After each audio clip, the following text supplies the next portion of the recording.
Not every car is a winner. In fact, right now, some cars are straight up collecting dust at dealerships, racking up months or years without a buyer in sight.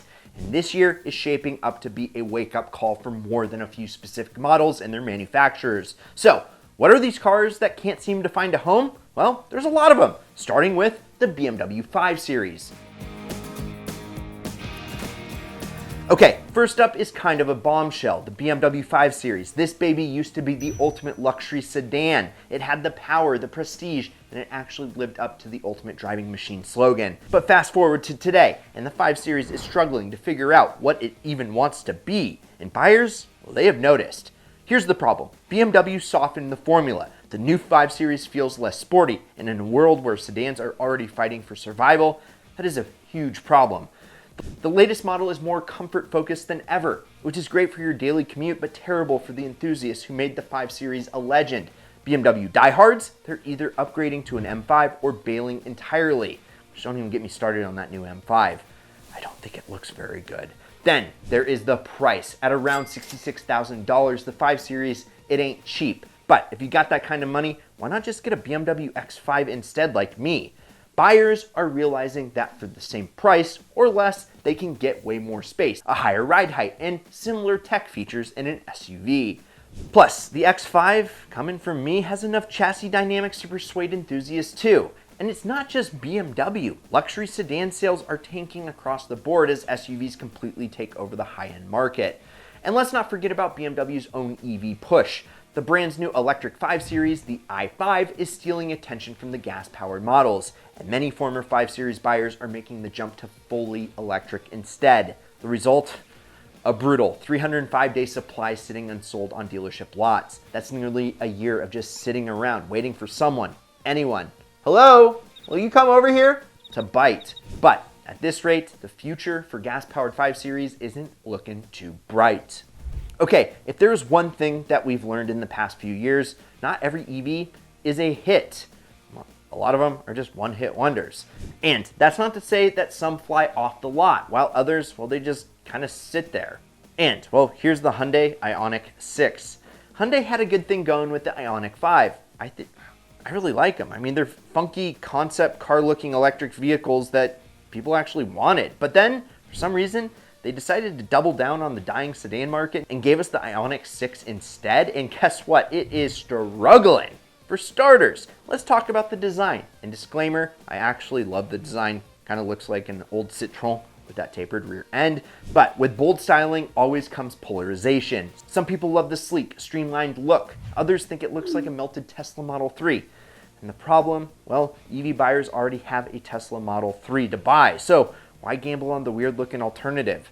Then there's the fact that sedans are just not what people want anymore. SUVs and crossovers are dominating every market segment. And even when people do want an EV, they're looking at SUVs like the Model Y, Ioniq 5, or Rivian R2, not a four-door that feels like it was made for a shrinking market. The price doesn't help either, at around $46,000. The Ioniq 6 is competing against more traditional-looking, higher-range EVs. Sure, it's efficient, but so are its competitors, and many offer more practicality for the same price. And the numbers? Not good. Hyundai dealers are currently sitting on over 6,000 unsold units with an average 263-day supply of Ioniq 6s collecting dust. If I had $1 billion, I would save them, but alas, I do not, and public opinion has unfortunately already spoken. Aha! The Jeep Wagoneer. This is a really nice vehicle to be in, like genuinely. It competes with stuff like the Cadillac Escalade, the Mercedes GLS, and Range Rover. But there's just one problem. It's a heap. It's a Jeep. And at $112,500, even luxury SUV buyers are not spending six figures on a Jeep. Yeah, it's loaded with luxury features, and yes, it's enormous, but it still feels like a Jeep underneath all of it with the leather and tech. The Escalade and Range Rover have actual brand prestige, while Jeep is still known for making Wranglers and trail-ready SUVs. Even people who want a Jeep aren't willing to spend Escalade money on one. And let's talk about quality issues, shall we? Jeep hasn't actually been known for reliability, and when people are spending over $100K on a vehicle, they want it to last. That's why they're skipping the Wagoneer and going for a Mercedes or Lexus instead. And now, there is a massive 288-day supply of Grand Wagoneers just sitting unsold. Turns out making an ultra-luxury Jeep wasn't the genius idea Stellantis thought it was. In fact, I think Stellantis had a lot of other things to figure out too, so they just totally missed this 8-ball. At some point, automakers decided that SUVs needed to look like sports cars, and thus the coupe SUV trend was born. And while some brands have pulled it off, like Cayenne, looking at you, others have just, well, missed the mark. Enter the Audi Q8, the SUV that nobody seems to care about anymore. I say anymore because the Q8 used to be a huge hit for Audi. I mean, it's got Audi's signature sleek styling, plenty of luxury features, and the usual high-tech interior. But there's one big problem. Why would you buy this over a Q7? Really? I mean, the Q7's cheaper, has a third row, it's way more practical, and because of that sportier roofline, well, the Q8 only seats like 5. And yes, the Q8 looks a little sleeker, but does that really justify an $85,000 price tag? Buyers don't seem to think so. I mean, the Q8 is struggling even within Audi's own lineup. For at least $15,000 less, you can get a Q7 that does everything better. With the 270-day supply just sitting there, it's pretty clear that buyers aren't convinced that a coupe-style SUV is worth the premium. Maybe Audi should take the hint, or take a look at Porsche's playbook, because they're killing it. Once upon a time, ladies and gents, the Lincoln Navigator was the king of full-size luxury SUVs. It had this presence, this power, and enough chrome to blind someone on a sunny day. And I genuinely believe it was and still could be one of the best looking American SUVs. So what went so terribly wrong? Well, for starters, the Navigator is still rocking a twin-turbo V6, and while it's powerful, it's also an absolute gas guzzler. With an average of 16 miles per gallon. This thing is eating fuel faster than some supercars. It definitely has a drinking problem. And with gas prices creeping back up, buyers are thinking twice about spending over $100,000 on something that drinks premium like it's going out of style. And speaking of that $105,000 price tag, the Navigator is now competing with fully electric luxury SUVs like the Cadillac Escalade IQ and the Rivian R1S. Buyers who used to go for the Navigator now have better, more efficient options that don't require emptying your wallet at the pump or stopping at all. The data shows that they now have 262 days of unsold inventory. Lincoln desperately needs to update the Navigator with hybrid or electric options if they want to stay relevant. Otherwise, it's just a matter of time before the once iconic SUV fades into the background. Up next, the Land Rover Discovery Sport. This thing is a textbook case of looks amazing on the outside, but is questionable underneath. Buyers expect luxury, but what they actually get is average performance and a suspension that wasn't tuned up to traditional British luxury standards. Let's talk about reliability, or rather the lack of it. Consumer Reports slapped this thing with a 30 out of 100 predicted reliability rating, which is pretty bad even for a Land Rover, believe it or not. And for a starting price of $55,000, you'd expect more than just a pretty badge and an overpriced repair bill. And then there's fuel economy at 19 miles per. I mean, the Discovery Sport isn't exactly setting any efficiency records, and the market is telling the whole story. With the 269-day supply just sitting around, the Discovery Sport is quickly becoming one of the most unwanted SUVs of the year and one of the least discovered.